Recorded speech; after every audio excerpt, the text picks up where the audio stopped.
Усетихте ли го? Ето го пак. Това е пулсът на нашето сърце. Свикнали сме, живеем с него цял живот, а той ни служи неуморно, дори когато сънуваме. Казват, че на ден сърцето ни топти над 100 000 пъти. В рамките на година 42 милиона удара.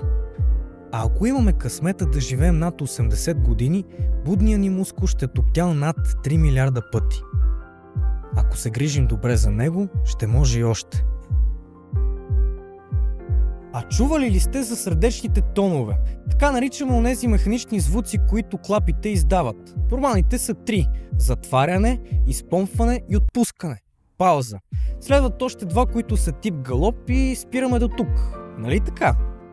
Точно това си мислят и докторите преди половин век, докато един българин през 1972 година не преобръща цялата представа за сърдечната медицина и не отваря нова страница в световната наука. Чували ли сте го? Професор доктор Иван Митев. Има и ледни кръстен на него, но за това по-късно. Нека ви разкажем повече за един от най-великите световни учени на 20 век, довел до нова ера в науката и медицината и защо светът отрича неговото откритие. Незачетен приживе и нарочно провален в защитата на дизертацията си. Дали от завист, дали от проклетия или нещо много по-страшно. Нека заедно да научим днес. Добре дошли в буквара!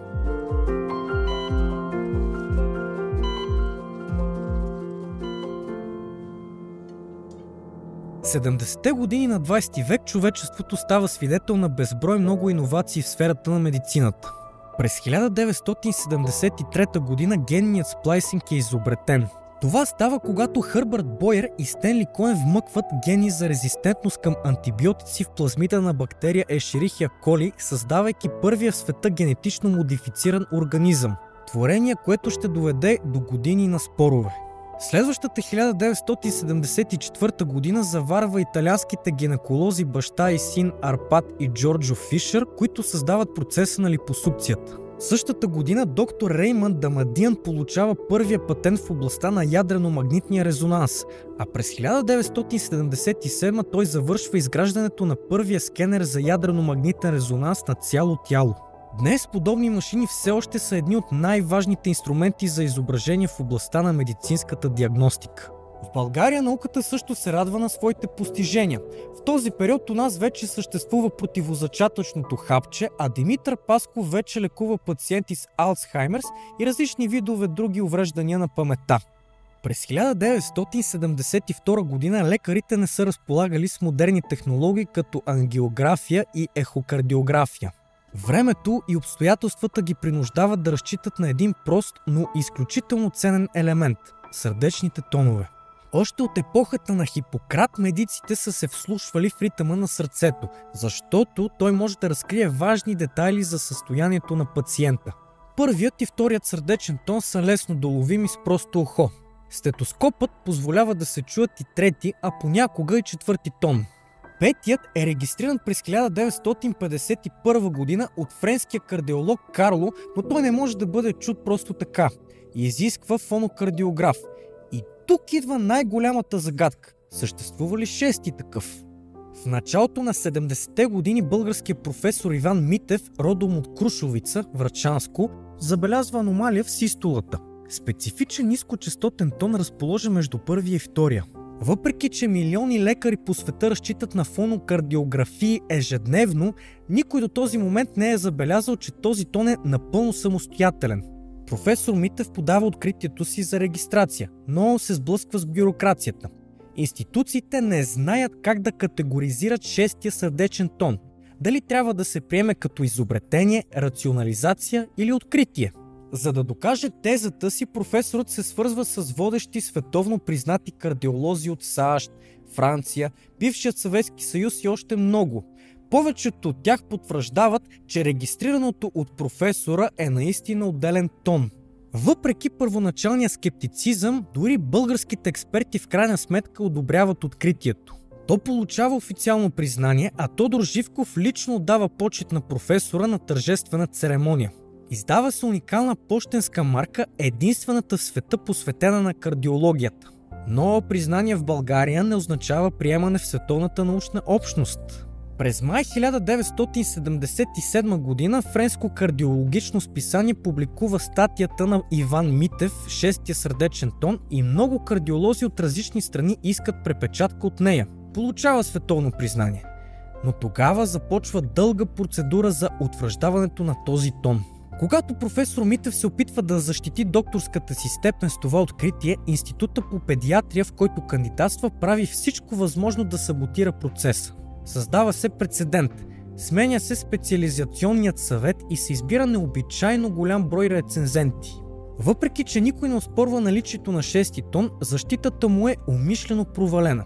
По-късно той все пак успява да защити дизертацията си, но горчивината от отношението на колегите му остава. Шестия сърдечен тон се среща рядко при деца, а при възрастните се регистрира в около 15% от случаите. При някои заболявания като митрална стеноза или аортна недостатъчност той присъства в над 50% от случаите. Според професор Митев има два вида шести тон – нормален и патологичен. Ако изследванията върху него бяха продължили, днес той можеше да бъде ценен диагностичен инструмент за следене на сърдечни заболявания и ефекта от лечението. Днес инвазивните методи като катетеризацията позволяват точна диагностика, но имат своите ограничения. Рискът от увреждане на сърцето е реален, а често повтаряне на процедурата не е препоръчително. Именно тук алтернативни методи като фонокардиографията биха били много полезни. Но за съжаление този подход е изоставен, а и с него потенциала на шестия сърдечен тон. А всъщност, говорейки си за него, какво представлява той? Затова професор Иван Митев има две хипотези.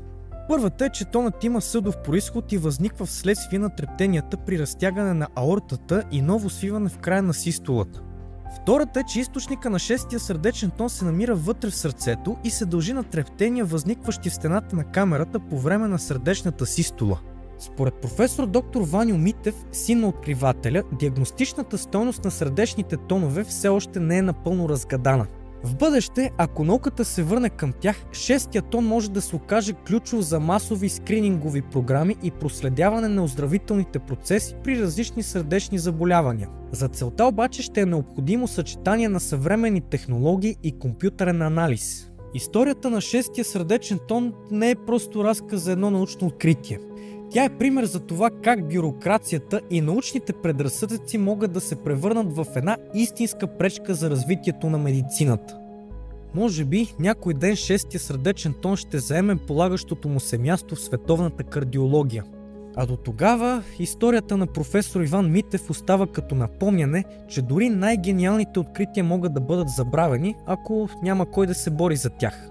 За съжаление, скъпи приятели, това не е единствения, нито последния път, в който световната общност се опитва да отхвърли престижа на българския гений.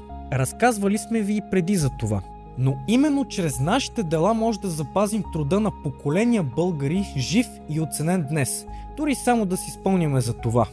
Ако искате да се запознаете с други наши велики исторически личности и събития, може да намерите нашите видеа в канала, а абонирайки се ни помагате да се развиваме и да запазим българската история жива днес. Благодарим ви, че бяхте с нас и до нови срещи!